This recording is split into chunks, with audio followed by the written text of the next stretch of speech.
भूर्भुवः स्वः तत्सवितुर्वरेण्यं भर्गो देवस्य धीमहि धियो यो नः प्रचोदयात्। कैसे हैं सब? ठीक है? अच्छा लगा प्रोग्राम? बढ़िया लगा आके यहाँ? बाल संस्कार शाला की बात हो रही थी ना कि बाल संस्कार शाला क्या है, कैसे है, क्यों चलता है, यहाँ लोग आके क्या सीखते हैं। वैसे तो सब जानते हैं ट्यूशन पढ़ने जा रहे हैं, तो ज़्यादा से ज़्यादा लोग बहुत सारे ट्यूशन को ढूंढते हैं जहाँ पे अच्छा ट्यूशन चलता हो, तो अपने घर के बच्चों को वहीं भेजते हैं। अभी तक घर घर जाकर हम ये बता नहीं पाए हैं कि बाल संस्कार शाला चलाते हैं, लेकिन हाँ, बच्चे वहाँ से निकल रहे हैं तो थोड़ा बहुत उनको देख देख के लोगों को लगता है कि यहाँ जाना चाहिए।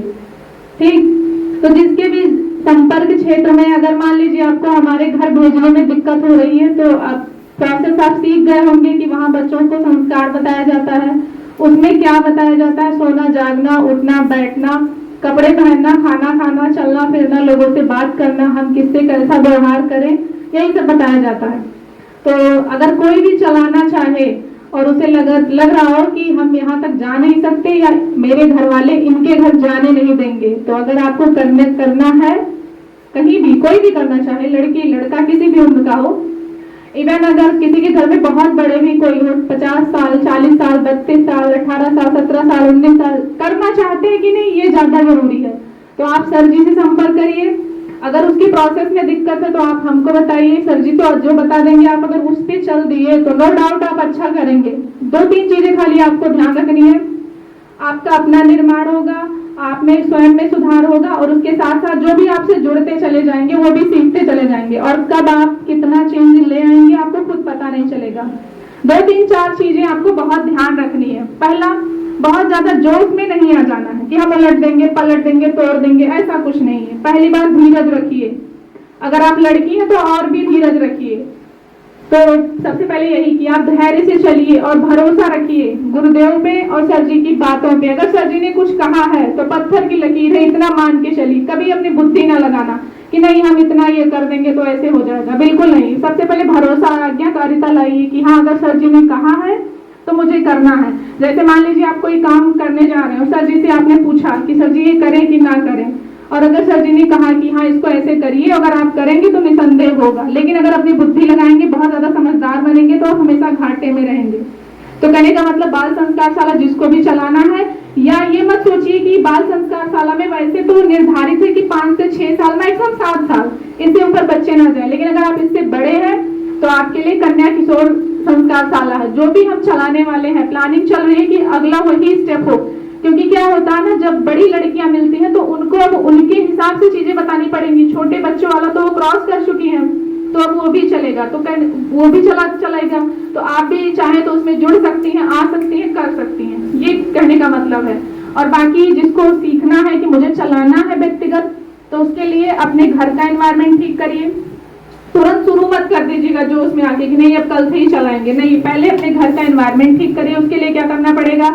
आप कम से कम ज्यादा से ज्यादा जाप करिए, अपना खान पान ठीक करिए, अपने घर में कोशिश करिए हफ्ते में 1 बार चाहे हवन करिए, चाहे डेली अगर बन पड़े तो आप डेली करिए। और ये प्रोसेस कम से कम 3, 4, 5, 6 महीने तक चले, 1-2 दिन नहीं, अच्छे से चले। क्यों आप शुरू तो कर देंगे और गुरु की एनर्जी भी मिलती है, बहुत मिलेगी, लेकिन अगर आपने अच्छे से अभ्यास नहीं किया है तो वो थोड़े दिन चल के टूट जाएगा, फिर आपको बुरा लगेगा कि ये हो क्यों नहीं रहा है। तो इसलिए, क्योंकि आप जिस घर में पल बढ़ रहे हैं, आपको नहीं पता कि उस घर में कितने तरह की चीजें हैं। तो जब आप कोई अच्छी चीज शुरू करेंगे तो वो चीजें भी आके उसका अपोज करती हैं, विरोध करती हैं। तो अगर आप में क्षमता नहीं रहेगी तो आप टिक नहीं पाएंगे, है ना। तो ऐसा नहीं कि आप अच्छा काम करेंगे तो होगा, नहीं होगा, नो डाउट, लेकिन फिर आप लंबा नहीं चला पाएंगे, और जो चीज लंबी नहीं चलती वो अच्छा रिजल्ट भी नहीं देगी। तो इसलिए जिसको भी बाल संस्कार शाला चलानी हो, और निसंदेह में चलाइए, एकदम बहुत जरूरी है। ट्यूशन तो हर कोई पढ़ा रहा है, स्कूल में भी तो बच्चे पढ़ रहे हैं। क्या जितने लोगों से स्कूल नहीं जाते हो? सब जाते हो ना, 6, 7, 5 सभी क्लास में पढ़ रहे हो। और जो मान लो स्कूल में नहीं पढ़ पाते हो, कोचिंग में कवर कर लेते हो ना, तो फिर बाल संस्कार शाला में, और वहाँ आपको फीस भी नहीं देनी है। लेकिन शर्त यही है, अगर फीस नहीं दोगे या नहीं देंगी तो आपको वो सब करना पड़ेगा जो बताया जा रहा है, फिर कोई समझौता नहीं। ठीक, यही रूल है कि जो बताया जाएगा वो आपको करना पड़ेगा, चाहे आपको जबरदस्ती लगे, चाहे आपको प्रेम लगे, चाहे आपको जो लगे। और अगर आप ऐसे घर से हैं कि आपको पढ़ाना भी जरूरी है तो पढ़ाया जाएगा, फ्री ऑफ कॉस्ट पढ़ाएंगे, पूरा जी जान लगा के पढ़ाएंगे, लेकिन शर्त यही है फिर आपको चल के और करके दिखाना पड़ेगा। ठीक, जो भी अगर मेरे गांव के आसपास के कुछ लोग हैं, अगर आना चाहते हैं तो आपका वेलकम है। अगर आप पढ़ाई में कमजोर हैं, आपको किताबें नहीं मिल पा रही है तो हम लोग देने के लिए तैयार हैं, लेकिन बस इतनी बात है कि आपको हर वो काम करना पड़ेगा जो एक अच्छे स्टूडेंट, अच्छे इंसान के लिए जरूरी है। आपको एग्जाम्पल बनना पड़ेगा। और अगर आपको नहीं हम जैसे जी रहे ठीक है तो फिर आपकी अपनी चॉइस है, आप नहीं कोई और से, कोई और नहीं कोई और से, क्योंकि ये गुरुदेव की यात्रा है, महाकाल की यात्रा है, वो सबकी तैयारी कर चुके हैं, पहले से सब कुछ निर्धारित है। आप जरा सा पीछे हुए नहीं कि अगला आपकी जगह लेने के लिए एकदम तैयार है, वो अपना काम करवा लेंगे और सबको करना पड़ेगा। समस्याओं से मत घबराइए, आगे बढ़िए, चलते चलिए और ये सोचिए कि ये जो यात्रा है ये है तो सच में बड़ी कष्टकारी, बहुत तकलीफ भी हो रही है, लेकिन फिर भी चलिए, भरोसा रखिए गुरुदेव पे। और लड़कियों से कुछ खास बातें करनी है, वो ध्यान से सुने। अभी तक जो बात थी बाल संस्कार शाला के लिए थी, क्यों चलानी है, किस लिए चलानी है, कौन चला सकता है, कौन पढ़ सकता है। ठीक, तो जो समझ में आया होगा, अगर आसपास किसी के भी कोई भी चलाता होगा तो जाना। मान लो अगर घर वाले नहीं भी जाने देते तो भी उनको मनाने की कोशिश करना कि मुझे जाने दो। ठीक, और जाना, लेकिन इस सोच से जाना कि हम जा रहे हैं तो कुछ अच्छा सीख के कुछ अपने में ढाल के आएंगे, ताकि औरों को भरोसा हो कि हाँ वहाँ जाने से कुछ होता है। जैसे यहाँ आप सब आए हैं ना, यहाँ से जो भी कुछ सीख के जाना, कोशिश करना ज्यादा नहीं, एक ही 2-3 चीजें अपने में चेंज करना, ताकि इस जगह के बारे में लोगों की श्रद्धा बढ़ जाए, उन्हें लगने लगे कि हाँ उस जगह जाने से सच में चेंज होता है। आपसे कोई बहुत बड़ी क्रांति की डिमांड नहीं कर रहे हैं, बस आप अपना व्यक्तिगत ठीक कर लीजिए, वही एक एग्जाम्पल है। आप मान लीजिए आप में इतनी हिम्मत नहीं है कि आप अपनी बात औरों के बीच में रख पाएंगे, खासकर लड़कियों के साथ समस्या होती है, और ये इसलिए है क्योंकि आपकी जो परवरिश की गई है वो ऐसे की ही गई है कि आप बोलते बोलते बोलते यहाँ तक आते आते रुक जाता है। ठीक है, तो कम से कम अपना व्यक्तिगत वाला अच्छा करो, आप ही एग्जाम्पल बन जाओ, है ना। आप सबको ना लेके चल पा रहे हो, कोई बात नहीं। ठीक, अब स्टूडेंट से बात करते हैं, उसमें लड़कियां लड़के सभी आते हैं, है ना। आप जैसे मान लो गुरुदेव को इतना सब देखे, कुछ किताबें मिली होंगी, किसको किसको मिली है, गुरुदेव साहित्य किसके किसके पास है, छोटी बड़ी पतली मोटी, लगभग सबके पास होंगी। मंत्र लेखन भी होगा, है ना। तो आप अभी तो 8 घंटे स्कूल जाते होंगे, जो स्कूल वाले हैं, खासकर 12th में जो होंगे, है ना, किसी का एग्जाम होगा, तो कोशिश करिए रोज एक पेज गुरुदेव के साहित्य को पढ़ेंगे ना, जिसके पास है। बहानेबाजी नहीं, पढ़िए, चाहे जो हो जाए, चाहे मान के चलो रात में तुमको 9 बजे याद है तब भी उठ के पढ़ लो, एक पेज पढ़ लो, भले तुमको याद भी ना रहे कि मैंने क्या पढ़ा, लेकिन तुम पढ़ जरूर लो, प्रैक्टिस करो। जैसे हम स्टोरी पढ़ते हैं ना, कहानी, वैसे वही समझ के पढ़ो, लेकिन मिस नहीं होना चाहिए किसी भी दिन। जैसे कैसे अगर तुमको लगे हम भूल जाएंगे, एक बड़ा सा चार्ट बना लो घर में और लिख दो संडे मंडे ट्यूसडे वेडनेसडे और पर डे का डेट डाल दो, और उसमें लिख दो कि साहित्य पढ़ा कि नहीं पढ़ा, एक में हाँ एक में नहीं। जैसे रात को सोने लगो तो उसमें तुरंत टिक लगा दो कि हाँ आज मैंने पढ़ा, मंत्र लेखन किया कि नहीं, बस उसमें टिक लगा दो हाँ किया। ऐसे करते करते ना तुम्हारी हैबिट बन जाएगी, फिर एक दिन ऐसा आएगा कि तुमको देखना ही नहीं पड़ेगा, तुम्हारी आदत में आ जाएगा। और ये किसके लिए जरूरी होगा, ऐसे तुम्हारे एग्जाम जब आएंगे तब भी जरूरी होगा। तुम अपने क्लासेस की बुक्स सिलेबस सब ऐसे पढ़ोगे, क्योंकि वो भी तुम्हारी आदत में आ जाएगा। तो पहला तो हुआ मंत्र लेखन और पढ़ने वाला, ये दोनों कभी मिस नहीं करना। ठीक, बाकी तुम्हारे स्कूल के बहुत सारे वर्क भी रहते हैं, 6-7-8 घंटे तुम वहाँ रहते हो तो वो पूरा करते होगे। फिर आपके डेली रूटीन की बात करते हैं, सुबह जल्दी उठिए, कम से कम 4-4:30 अगर आप उठ पाते हैं 4 बजे, कोशिश करिए। जो भी क्लास 6 से ऊपर है वो सब 4 बजे उठने की आदत डालो, मान लो नहीं है तब भी डालो, 4:30 हो रहा 5 हो रहा चलेगा, लेकिन आप डालो। ठीक, उठने के बाद सबसे पहले क्या करिए, आप गुरुदेव की कोई भी साहित्य को एक पेज फिर से पढ़ो, जो वही रात को पढ़ के सोए थे ना वही सुबह उठ के फिर से पढ़ लो एक पेज। फिर उसके बाद अपना स्कूल का तुम पढ़ो, जो तुमको पढ़ना वढ़ना, ऐसे एग्जाम है टेस्ट है जो भी तुम्हारा, फिर पढ़ो, ऐसे ऐसे करके हैबिट डाल लो। तो ये तो आपका पढ़ने वाला हुआ, है ना। फिर अपने स्वास्थ्य की बात करते हैं। जैसे लड़कियां तो आपको तो बाहर रनिंग के लिए टाइम मिलेगा नहीं ना, आप जा पाएंगी, तो आप घर में योगा करिए, कम से कम योगा करिए, एक्सरसाइज करिए। कुछ लोग कहेंगे नहीं हम घर का काम करते हैं हमारा हो जाता, नहीं, वो नहीं, उससे नहीं होगा, कभी नहीं होगा। आपकी फिटनेस बहुत जरूरी है। देखो मुझे देख के लोग हमेशा यही कहते हैं, बल्कि मैं करती हूँ, मेरा मेंटल हेल्थ सब चाहिए, लेकिन एक होता ना सबको मोटा समझ में ज्यादा आता है, लेकिन आप अपनी फिटनेस का ध्यान रखिए। स्टूडेंट के लिए उसकी फिटनेस बहुत जरूरी है। अगर आपका हेल्थ अच्छा नहीं है तो आप किसी भी फील्ड में रहेंगे आप अच्छा काम नहीं कर पाएंगे, क्योंकि बार बार बीमार हो जाओगे क्या कर लोगे। तुम चाहे जितने टैलेंटेड हो, एग्जाम टाइम में बीमार होगे तो सब खराब हो जाएगा ना। तो दूसरा अपने स्वास्थ्य पे ध्यान दीजिए। पहला तो पढ़ने वाला हो गया ना, दूसरा स्वास्थ्य वाला। अब बॉयज क्या करेंगे, जैसे तुमको रनिंग का टाइम मिलेगा ना, कोई घर में रोकेगा तो है नहीं, खेलने का टाइम मिलेगा तो अपना खेलने का भी टाइम फिक्स कर लो और रनिंग का, या तो सुबह उठ के रनिंग करें। फिटनेस बहुत जरूरी है, चाहे आप जो भी समझ के करें, लेकिन फिटनेस बहुत जरूरी है। ठीक, स्वास्थ्य की बात हो गई, पढ़ाई की बात हो गई। अब बात करते हैं खाना खाने की। किसकी? आप खाएं कैसे। आप बहुत ज्यादा बाहर का मत खाइए कि नहीं कुरकुरे खा ले, चिप्स खा ले, बर्गर खा ले, ये खा ले, वो खा ले, देश भर का कूड़ा कचरा मत खाइए। ऐसा क्यों? आपने पढ़ा होगा काक चेष्टा वगो ध्यानम स्वान निद्रा तथेवचा अल्पाहारी गृहत्यागी विद्यार्थी पंच। तो इसमें से कितने लक्षण आपके पास हैं? तो अगर हैं तो विद्यार्थी हैं, नहीं तो अपने परिणाम देख लो रिजल्ट वाले कि आपसे कोई चीज बनती है कि नहीं बनती है ना। तो आप अपना खान पान कैसे रखेंगे? सात्विक। सात्विक मतलब कि आप कोशिश करना बाहर का कम से कम खाना, घर में जो भी बने टिफिन में आप वही खाने की कोशिश करो। ठीक है, खाना हो गया। फिर बात करते हैं सोने की। जिसके घर में फोन है या जिसके पास फोन है वो फोन कम से कम देखो, टीवी भी कम देखो। बहुत ज्यादा तुम्हारे काम की चीजें टीवी में आते भी नहीं है ना। लेकिन हाँ, अगर मान लो आपको है नहीं हम देखेंगे ही, तो एक जंगल न्यूज आती है, आप वो देखिए, जिसमें जंगल न्यूज आती है ना एबीपी पे, या डॉक्यूमेंट्री देखा करो जिसमें थोड़ी चीजें आपके दिमाग डेवलप हो कि हाँ यहाँ ऐसा हो रहा है, यहाँ ये चीजें ऐसी होती हैं। थोड़ा अपने नॉलेज के लिए देखो। मैं नहीं करूँ टीवी देखो ही मत देखो, लेकिन ऐसा चीज देखो जो तुम्हारे ज्ञान को बढ़ाए, तुम्हारे दिमाग को खराब करे, इसको तो बिल्कुल ना देखो कि आज यहाँ ये हो गया तो कल वहाँ ये हो गया। नहीं, उससे आपका कुछ लेना देना नहीं है। आप विद्यार्थी जीवन में है ना, तो आप उसको फोकस करके पढ़िए। ठीक, तो यही चीजें। और हाँ, उसके बाद आती है आपके कपड़ों की, कपड़ा पहनने की बारी। लड़कियों से खास निवेदन है, आप बहुत ज्यादा अतरंगी कपड़े ना पहने, है ना।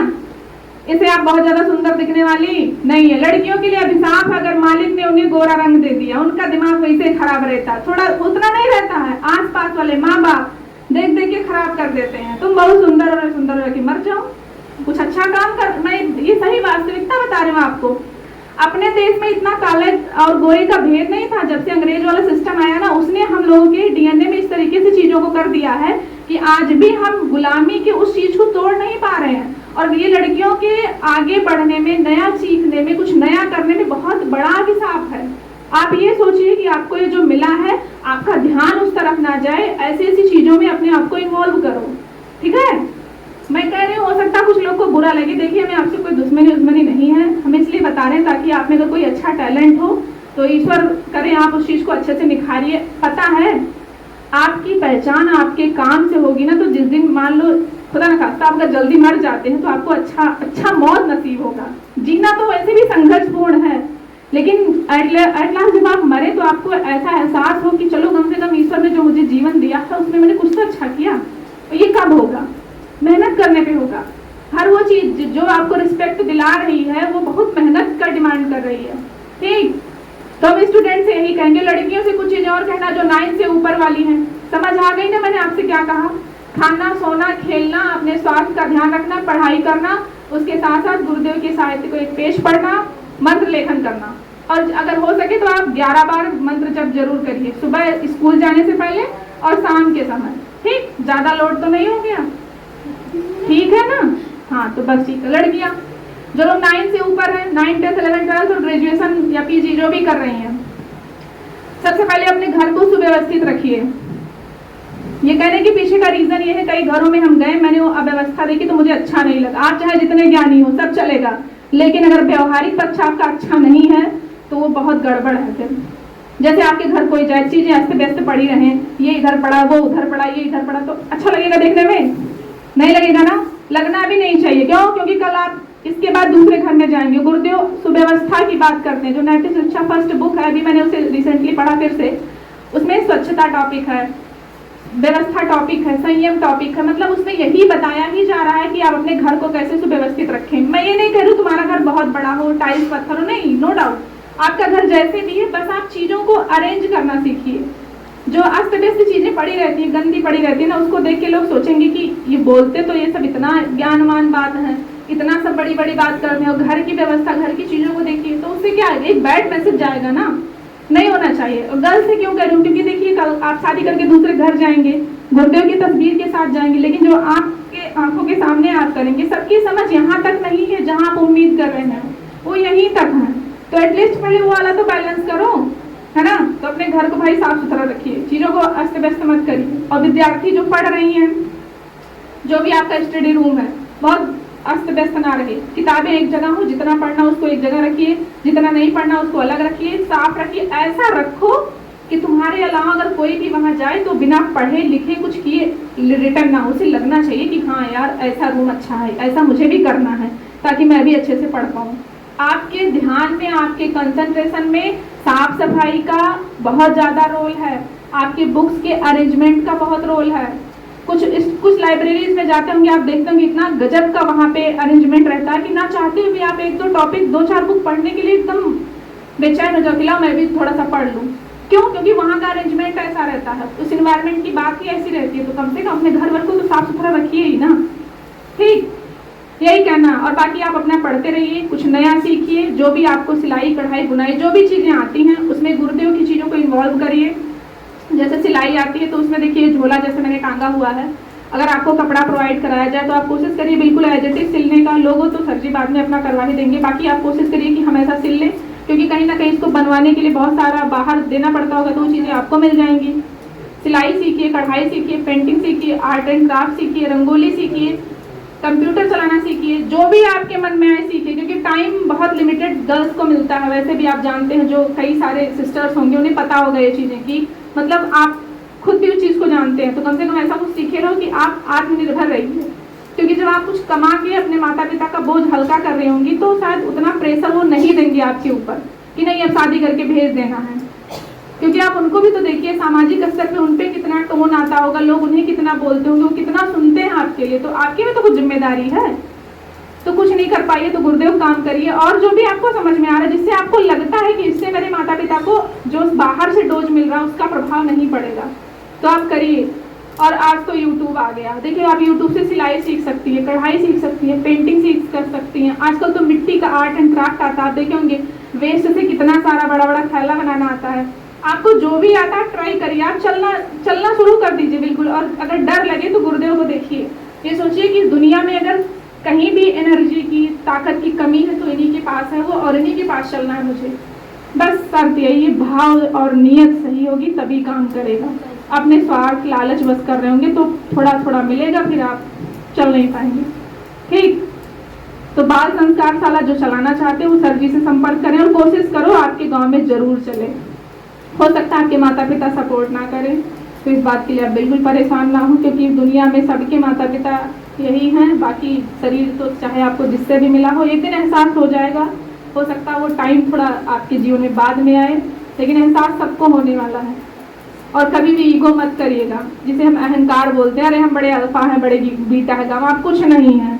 एक बार वो अपनी शक्ति, अपनी ताकत को थोड़ा सा पीछे करें, जो उन्होंने आपके पीछे लगाई है, आपको अपनी असलियत पता चल जाएगी। इसलिए कभी भी छोटा मोटा काम जो भी गुरुदेव दे रहे हैं आपको, बिल्कुल उनके चरणों में समर्पित होकर के कहिए कि गुरुदेव आपने बस मेरे पर दया कर दी है, मेरे लिए बहुत है। ठीक, बाकी लड़कियां जो भी बाल संस्कार शाला चलाना चाहती हैं चलाइए। आपके लिए आसान क्यों है? क्योंकि आपके पास दुनिया की सबसे बड़ी ताकत है, जिसे हम भावना कहते हैं। आप में सृजन करने की क्षमता है, आप में किसी की तकलीफ को दूसरे लिंग से समझने की ज्यादा ताकत है। तो कोई इन चीजों को गलत बोला, जैसे सब कहते हैं लड़की रो रही है, नहीं, आप जब कोई रो रहा हो, आप में उस आंसू को के पीछे के दर्द को समझने की ताकत है, आप वो समझिए। ठीक, आप में किसी को बनाने की क्षमता है, आप उस चीज को अपनी ताकत समझिए, कमजोरी नहीं। फिर देखिए आप क्या से क्या कर सकते हैं, लोग देखते रह जाएंगे और आप बहुत आगे निकल जाएंगे। इसलिए रोज का डोज देखो भैया, सर जी के पास तो रोज सब आ नहीं पाएंगे, कौन कौन ऐसा मानता है ये सत्य है जानते हैं ना। तो वो डोज आपका कंप्लीट कहाँ से होगा? गुरुदेव के साहित्य से होगा। हम क्लास 7-8 में थे तब से पढ़ते हैं गुरुदेव को। देखा तो मैंने बहुत बाद में था कि अच्छा यही है जिनको हम पढ़ रहे हैं। तो आप भी पढ़िए, असली ताकत आपको उन्हीं से मिलेगी। और हिम्मत करके आगे कदम बढ़ाइए कि हाँ हम कर लेंगे, और हम जो करना चाहते हैं वो ठीक है, वो सबके लिए अच्छा है ना। तो आप कर लेंगे। और बाल संस्कार शाला जरूर चलाइए, जो भी चलाना चाहते हैं सर जी से संपर्क करिए। और अगर जरूरत पड़े तो आसपास के घरों में लोगों को बताइए। बताइए कि हम क्या चला रहे हैं और क्यों चला रहे हैं, और हम पैसा नहीं लेंगे, आप अपने घर के बच्चों को भेजिए।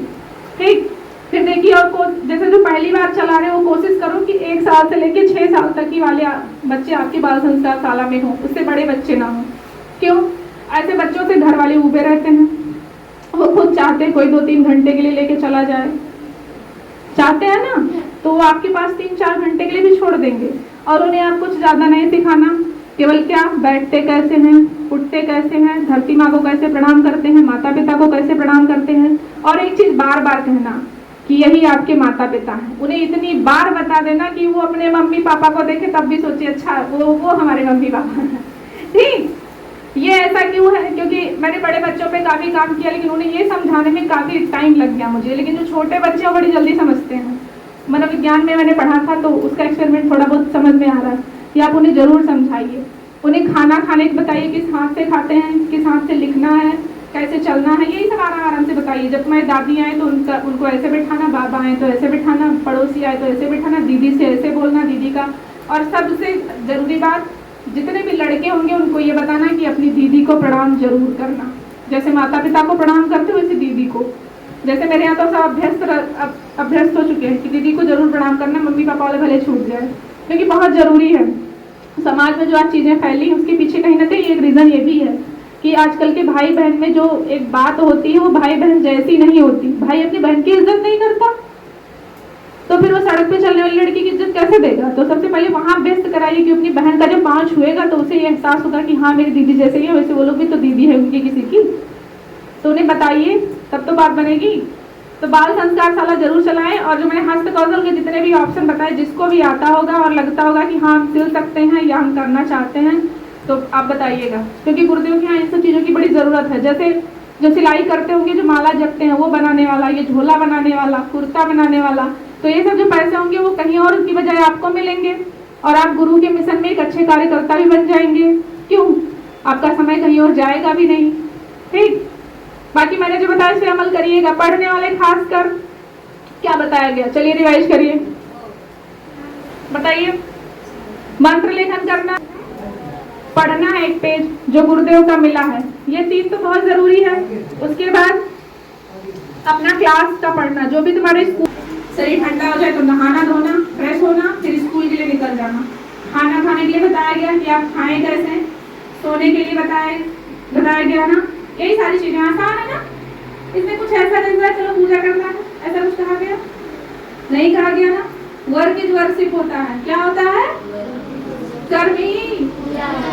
तो आपकी यही सब तो आपके कर्म है अभी, क्योंकि आप स्टूडेंट हैं, करेंगे ना सब। यहाँ बैठ के जो झूठ बोलता है बहुत पाप मिलता है, समझ लो, सोच समझ के हाँ वहाँ कहना। ठीक, लग रहा होगा मजाक है, ये सीरियस है, जो पुराने वाले सब जानते हैं। और लड़कियां आपसे एक और बेकार लग रहे हो देखने में, नहीं ना, मना मालूम क्यों इतना लीपते हो? क्यों ऐसा लगता है कि हम अभी लीप लेंगे तो हम सबसे अच्छे लगेंगे? नहीं लगोगे, और बुरे लगते हो, पता है। देखो हम ऐसा नहीं कह रहे हैं, जाना जिसके भी घर में फोन हो ना, जितना केमिकल आप यूज करते हैं अपने स्किन पे, जाके गूगल पे सर्च कर लेना, देख लेना उसमें कितने केमिकल्स रहते हैं कि जो आपके स्किन पे अगर आप कंटिन्यू लगाएंगे ना, तो ये जो आपकी स्किन है, क्योंकि यहाँ का जानते ना, जो आपकी हथेली है, यहाँ का जो स्किन है इससे 10 गुना पतला ये होता है, और आप इस पे जब लगाते हैं ना तो वो केमिकल इतना रैपिड आपके इसमें जो छेद होते हैं उसको बंद कर देता है। फिर आपकी बॉडी से जैसे पसीना देखो निकल रहा है ना, तो पसीना मतलब क्या होता है? टॉक्सिक चीजें जो आपके शरीर के लिए ठीक नहीं होती है, तो वो पसीने की बू बाहर आ जाती है। लेकिन जब आप फेस पे आप बहुत ज्यादा सब लगा देते हैं तो वो बंद हो जाता है, फिर वो टॉक्सिक चीज बाहर नहीं आ पाती। फिर देखो किसी का पूरा चेहरा खराब हो जाता है, किसी को स्किन प्रॉब्लम हो जाती है। क्यों? क्योंकि जो जहर बाहर निकल रहा था उसको निकलने के दरवाजे आपने बंद कर दिए हैं, तो कहाँ से निकलेगा फिर? और जिस ब्रश से आप पेंट करते हैं, दनादन एकदम देखा होगा है ना, उसको किससे बनाया जाता है? जो ये खरगोश के चमड़ा होता है, गिलहरी का चमड़ा होता है, जितने भी ऐसे एनिमल्स हैं जिनका स्किन सॉफ्ट होता है। तो सोचिए तुम्हारे सजने की वजह से किसी की जिंदगी जा रही है तो वो तुमको कितनी दुआ देगा? वो कहेगा सज लो थोड़े दिन, उसके बाद अपने चेहरे देख के डरोगी। हमें इतनी सीरियस बात को इस तरीके से इसलिए बता रहे हैं ताकि आप भी इस गंभीरता को समझो कि आप इन सब चीजों के लिए नहीं बने हैं। ठीक, और देखो जिसने भी आपको बनाया है उसको भगवान जी कहते हैं ना, तो आपको उन पे भरोसा है कि वो आपके लिए जो करेंगे अच्छा करेंगे? है भरोसा? तो उन्होंने आपको जैसे बनाया अच्छा ही बनाया होगा, बनाया है ना? तो बस मेकअप ना कराना, ठीक। और ये जो बड़े बड़े चुड़ैलों जैसे नाखून रहते हो तो बिल्कुल ना रखना। ना रखना मतलब कि ना रखना। रामायण देखा है ना? कौन कौन है जो राम जी को पसंद करता है कि राम जी बड़े अच्छे थे, बड़े अच्छे थे, बड़े अच्छे थे? कोई नहीं करता। करते होंगे? बड़ा संशय है, तभी नहीं समझ पाते हो किसकी तरह मेकअप करें, सुप्रभा की तरह कि सीता जी की तरह। देखो, टू बी वेरी ऑनेस्ट बेटा, अगर आपको समझना है तो देख लो, जो मैं नेल वाली बात कर रही हूँ, किसके पास था? लंकिनी के पास था ना, जब वो वहां गए थे मेन गेट पे हनुमान जी, जब अपना साइज छोटा किया था तो लंकिनी तो थी, उसका नाखून देखा था ना। और लड़कियां कैसे नाखून रखती हैं, तो सोच लो कैसे हैं फिर। तभी तो बाद में संशय इतना कि हम राम की तरह कि रावण की तरह। तो जिसकी तरफ रहोगे वैसी चीजें तो अडॉप्ट करोगे। कभी सीता जी को देखा था ये बड़े बड़े नाखून रखे और खूब तेज तेज से हंसते हुए?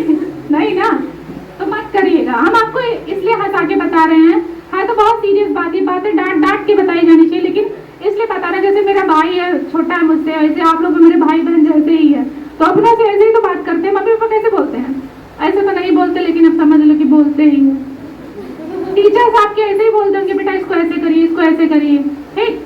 तो लड़की लोग सजना नहीं, मेकअप नहीं करना, आप जैसे हैं वैसे अच्छे लगते हैं। और बेवजह जो अतरंगी फटे चिटे कपड़े होते हैं भी मत पहनिए, बिल्कुल अच्छा नहीं लगता। आप वैसे साधारण वेशभूषा में बहुत प्यारे लगते हैं, जैसे भी हैं। सबसे पहली बात ना, आप दूसरों से वैलिडेशन मत मांगिए कि हे हम कैसे लागित है का पहने, मन लागित बा, ये वैलिडेशन आपको ये सब पहनवा देता है, ठीक। तो आप जो भी पहनिए संतुष्ट रहिए, सोचिए हम इंसान है और इंसान को बस तन ढकने के लिए वस्त्र चाहिए, इससे ज्यादा कुछ नहीं। तो बाकी जो बताया गया उसको अपनाने की कोशिश करिएगा। और इतना देर मुझे सुनने के लिए धन्यवाद।